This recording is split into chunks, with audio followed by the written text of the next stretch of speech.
ரொம்ப அழகாக இருக்கேன்னு எத்தனை ஆண்கள் சொல்கிறத விட ஒரு பெண் சொல்கிறப்ப அது அவ்வளோ அழகாக இருக்குது. தேங்க்யூங்க, ரொம்ப சந்தோஷம். இங்கே வந்து தம்பிகளை மறந்துடுவீண்டா, ஒரே நிமிஷங்க. அதான் நான் மறந்துடுவேன். நீங்கள் கத்த விசில் அடிக்கிறதுக்கு எங்கள் சேது மாமா என்னை கலாச்சிக்கிட்டே இருக்காப்புல. என்ன மாமா புள்ள வாள் இறங்கிட்டாங்களான்னு கேட்டாப்புல. நான் சொன்னேன், மாமா எனக்கு வந்துட்டு ஒரு 50-60 டிக்கெட்டா மாமா, மிச்சம் பூரா எங்கே போயிருக்குன்னு தெரியல மாமா அப்படின்ட்டு. பரவாயில்ல, அந்த 50-60 பவரே பயங்கரமாக இருக்குது. அப்போ அத்தனை பேர் வந்து அப்படின்னு தெரியல. தேங்க்யூ அன்பு தம்பிகளா. இங்கே வந்திருக்கிற விடுதலை குடும்பத்தார்கள் அனைவருக்கும், பத்திரிகை நண்பர்களுக்கும், மீடியா நண்பர்களுக்கும், அன்பு தம்பி தங்கைகளுக்கும், அன்பு ரசிகர்கள் உங்களுக்கும் எங்கள் விடுதலை டீம் சார்பாக ஒரு பெரிய நன்றியை சொல்லிக்கிறேன். இந்த விழா நாயகன் எங்கள் ஐயா, நம்ம ராசா இளையராஜா ஐயா. இந்த விழா மட்டும் கிடையாது, இந்த பாடல் விழா மட்டும் கிடையாது. பாடல் விழாவாக இருக்கட்டும், காது குத்து விழாவாக இருக்கட்டும், கோவில் விழாவாக இருக்கட்டும், திருமண விழாவாக இருக்கட்டும், எந்த விழாவாக இருந்தாலும் கடந்த 49 வருஷம் அவர் தான் ஒரே நாயகன்.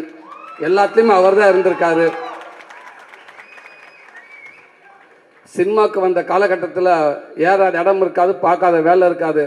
அந்த வேலையெல்லாம் பார்த்துட்டு வந்து நைட்டு கை கால் வலியோடு வந்து படுத்து கிடக்கிறப்ப, அசஞ்ச அப்படி படுத்து கிடக்கிறப்ப அப்படியே எதிர்த்த வீட்டில் ஜன்னலில் லேசாக பாட்டு கேட்கும், ஐயாவோட பாட்டு. அப்படியே மெல்ல போய் அந்த வீட்டுக்காரனை கதவை டொக் டொக் 2 தட்டு. என்ன பண்ணுவேன், லேசாக இதை ஓப்பன் பண்ணி விட்டுக்கணே, புண்ணியமாக போகும், இந்த கதவை கொஞ்சம் திறங்கணேன்டுவேன். அப்படியே காற்று வந்து மேலே அடித்த மாதிரி அவருடைய வரிகள், அந்த பாட்டு வந்து நம்மளை அப்படியே தட்டி எழுப்புவோம்.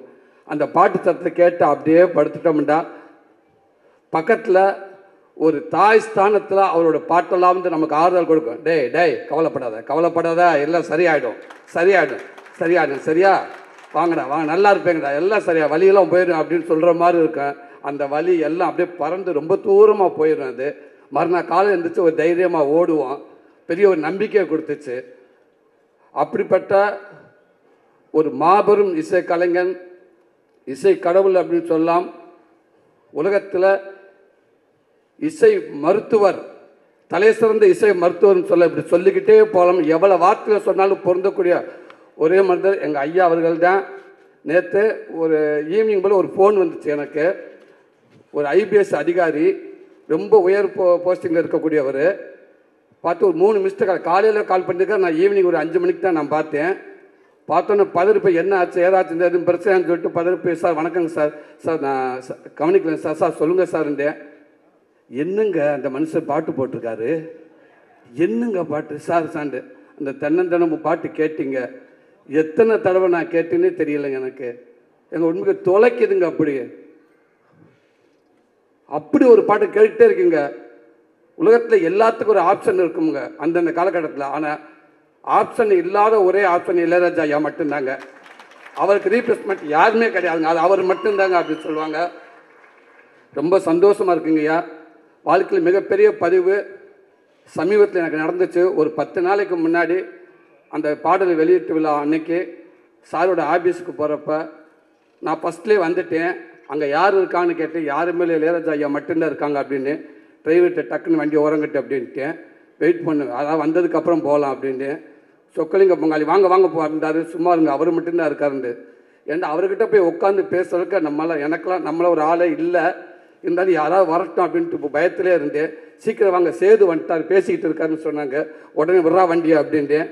வேகமாக வந்து உட்காந்துருந்தேன். ஐயா கிட்ட ஆசீர்வாதம் பக்கத்தில் உட்காந்துருந்தேன். அடுத்து வெற்றிமாறன் வந்தார். அதாவது அவர் பக்கத்தில் உட்காந்துருக்கப்போ அவர் நிறையா விஷயங்களை ஷேர் பண்ணியிருக்கலாம், எவ்வளோ விஷயங்கள். ஆனால் அவர் ஆரம்ப காலகட்டத்தில் சினிமாவுக்கு எப்படி அந்த மியூசிக்குள்ளே வந்தார், அவங்க குருநாதர் யார், அவங்க அண்ணன் யார், அவங்க அம்மாவை பற்றி நான் எப்படி கற்றுக்கிட்டு எனக்கு எங்கே தூண்டுச்சு, முதல் டியூன் நான் எப்படி பண்ணேன், எது மூலமாக எனக்கு வாழ்த்து கிடச்சிச்சு, அதுக்கப்புறம் யோசித்து பார்த்து, ஓ இது நமக்கு வந்த கைதட்டு இல்லையா, அப்போ நமக்குன்னு ஒரு கைதட்டு வரும்னு சொல்லிட்டு நான் ஆரம்பித்து ஒவ்வொன்றும் அப்படின்னு சொன்னார். அதையெல்லாம் கேட்குறப்ப பக்கத்தில் இருந்துட்டு இப்படி ஒரு பேசப்போ வாழ்க்கை செயற்படுறப்ப அந்த பதிவுக்குள்ளே நம்ம இருக்கோம் இல்லையா, அந்த பக்கத்தில் ஓரமாக கைகட்டி உட்காந்துருந்தேன் இல்லையா, இது என் வாழ்நாள் மிகப்பெரிய பொக்கிஷம் இல்லையா. இது எனக்கு இது இது நான் மட்டும் இது என்னுடைய சந்ததிகள் எல்லாமே இதை பாதுகாக்க வேண்டிய ஒரு ஒரு ஒரு பதிவு இது. ரொம்ப ரொம்ப நன்றிங்க. அப்படி இருக்கப்ப உங்கள் வரிகளில் உங்களுடைய மியூசிக்கில் நான் ஒரு உருவமாக இருந்திருக்கேன். இப்பவும் சொல்கிறேன், இது கனவா என்னான்னு தெரியல. இப்படி வாய்ப்பு எடுத்து கொடுத்த வெற்றிமாறண்ணே, இதுக்கு எதுவுமே தெரியாதுண்ணே. ரொம்ப ரொம்ப நன்றிங்க. அடுத்து இங்கே வந்து ராஜ்மேன் சார், ஸோ உங்களோட ஒர்க் பண்ண ரொம்ப நன்றி சார். இந்த படத்தில் அவன் வில்லன்களாக வந்து கத்தி சத்தம் வந்து கத்தின்னு சொல்லுவாங்க, கன்னு எதுவுமே இல்லாமல் ஒரு கொடூர வில்லன் அப்படின்னா படத்துக்குள்ளே சொல்கிறேன், உங்களை மட்டும்தான் சொல்லணும் சார். அப்படி ஒரு பதிவாக இருக்குது அண்ணனோட இது. நீங்கள் பார்ப்பீங்க, அந்த விடுதலை 1 பார்த்தீங்க இல்லையா, இப்போ விடுதலை 2ல் பார்ப்பீங்க. அவரோட அற்புதமான ஒரு ஆக்டிங்க. வாழ்த்துக்கள் உங்களோட உறுப்பினரில் ஜாய்க்கண்ணே, வழக்கம்போண்ணே. நீங்கள் இருந்தாலும் நீங்கள் எல்லாத்தாலும் உங்களுடைய பங்களிப்பு சினிமாவுக்குள்ளே அதிகமாகவே இருந்துக்கிட்டே இருக்குண்ணே. ரொம்ப சந்தோஷம். உங்களுக்கு வாழ்த்துக்கள். சேர்த்தனே உங்களுக்கும் வாழ்த்துக்கள்ண்ணே. சாரி, நம்ம எல்லாம் ஒன்றா தான் இருந்தாலும் நான் நீங்கள் சீனியர் அடிப்படையில் சொல்கிறேன். ரொம்ப சந்தோஷம் உங்களுக்கு ஒர்க் பண்ணல. அன்பு தம்பி கவின், நீ சொன்ன மாதிரி அந்த கேரளாவில் நீங்கள் கருணாசனன் நடிக்கிறப்ப நீ நடிச்சுக்கிட்டு இருந்தால், நானும் கேரளா ஃபஸ்ட்டு ஒரு மலையாள படத்தை கூட்டி போயிட்டாங்க. அங்கே போய் நடிச்சுக்கிட்டு இந்த ஆரம்ப காலகட்டத்தில் டக்குன்னு பிரேக்குன்னு விட்டுருவாங்க, எங்கே போய் உட்காருன்னு தெரியாது. மழை பெஞ்சு ஒரு ஓரமாக ஒண்டிக்கிட்டு வந்து உட்காந்துருந்தேன் நான். அப்போ நீ வந்தால் அண்ணன் அவங்க அப்பா வந்ததுனால பார்த்து பேசிட்டு இருந்தேன். நிறைய விஷயங்கள் அண்ணன் சொன்னார். இன்றைக்கி இந்த படம் பார்க்குறப்ப வெற்றிமாறன் ஒரு 2 சீன் போட்டு காட்டினாங்க. அதில் அவனுடைய பங்களிப்பு அப்படி இருக்குது. வாழ்த்துக்கள் தம்பி. சினிமாவில் அவர் மூலமாக கண்டிப்பாக மிகப்பெரிய உனக்கு ஒரு நல்ல இடம் இருக்குன்னு நான் நம்புகிறேன். உடம்பு அவ்வளோ சூப்பராக வச்சுருந்தேன், செம்ம ஃபைட் பண்ணியிருந்தேன் தம்பி. வாழ்த்துக்கள் தம்பி. வணக்கம். ப்ரொடியூசர் அண்ணன், நீங்கள் அடிக்கடி சொல்லுவீங்க, எங்கே ஆரம்பித்து எங்கேயோ வந்து நின்றுருக்கு. இது எல்லாமே ஒன்றுமில்லை, இறைவன் தான். வெற்றி சமைச்சுக்க நம்பிக்கை தான், அவர் வச்சுருக்காதான். ஒன்று மனசை நல்லா ஹாப்பியாக வச்சுக்கிடுவோம், நமக்கு எல்லாமே நல்லதாகவே நடக்கும். ஒரு படம் ஆரம்பிக்கிறது எப்படியோ அதை எங்கே போய் முடிக்கிறது அந்த படத்துக்கு தெரியும். அதை தேடிக்கிட்டே இருக்குது, அது போய்கிட்டே இருக்குது, அது ஒரு நல்ல இடத்துல போய் நிற்கும் கண்டிப்பாக அப்படின்னு சொல்லுவீங்க. அது உங்களுடைய எண்ணம் போல்னே. கண்டிப்பாக இந்த படம் மிகப்பெரிய அடுத்த படம் எப்படி விடுதலை 1 உங்கள் எல்லாத்துக்கும் பிடிச்சிச்சு, விடுதலை 2 உங்கள் எல்லாத்துக்கும் பிடிக்கும்னு நான் நம்புகிறேன்.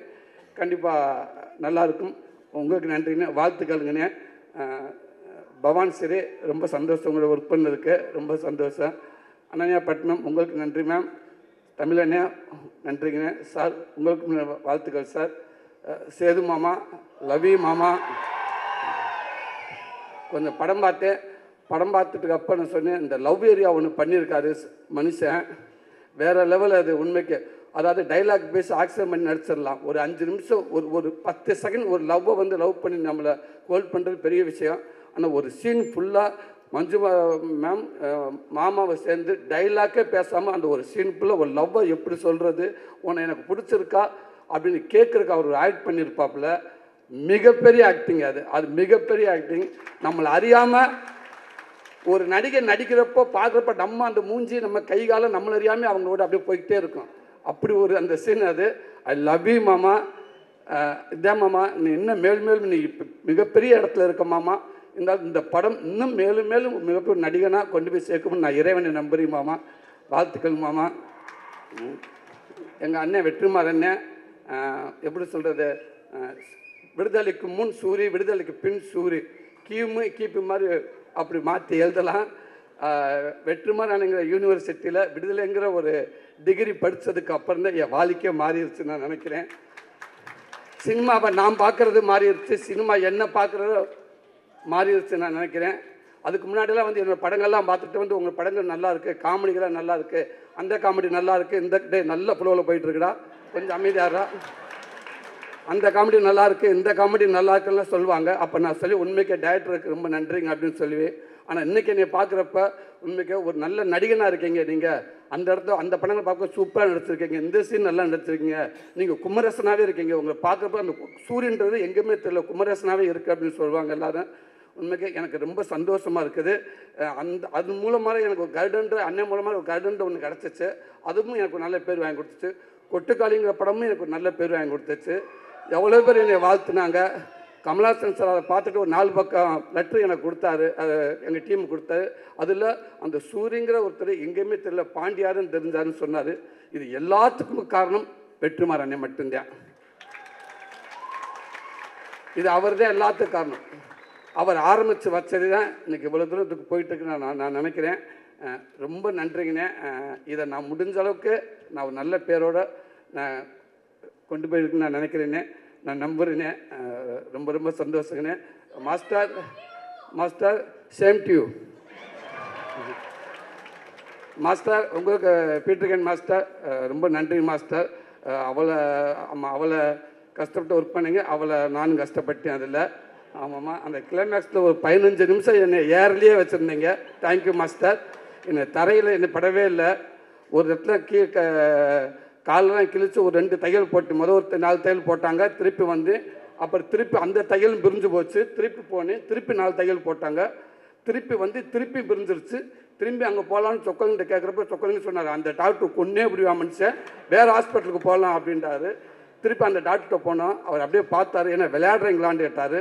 இல்லைங்க இதை கேட்கலான்னு பீட்டர்கன் மாஸ்டருக்கு அவர்கிட்ட போய் கேளுங்க அப்படின்னு. இவ்வளோ வேறு உட்காந்துருக்க போய் அசிஸ்டண்ட்டு சொல்லிக்கிட்டே இருப்பேன், தயவு செய்து வீட்டில் எதுவும் ஃபோன் வந்து எதுவும் சொல்லிடுறாங்கடா, எதுவும் சொல்ல வேணாம் அப்படின்னு சொல்லியிருந்தேன். அதை மீறி ஃபோன் வந்துக்கிட்டே இருந்துச்சு. சுரேஷ் நீ எதுவும் சொன்னியா? நான் சொல்லலை சார். நீ சொன்னியா? நான் சொல்லலை. ஏன் அப்போ ஃபோன் மாற்றி மாற்றி அடிச்சுக்கிட்டே இருக்கா?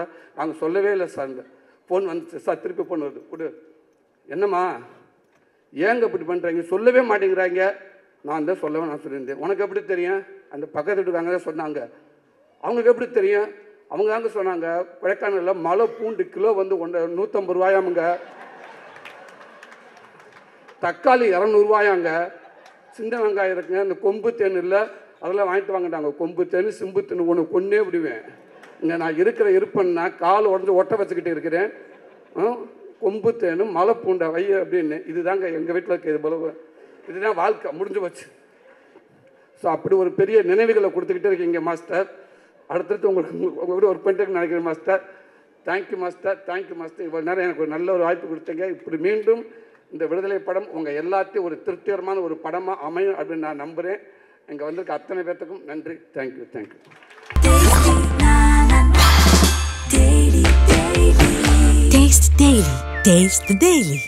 டெய்லி எனக்கு இந்த கான்ஸ்டிபேஷன் ப்ராப்ளம். உங்க பிரச்சனைகளை கட்டுப்படுத்த லயன் டேட் சிரப் தினமும் 2 ஸ்பூன்.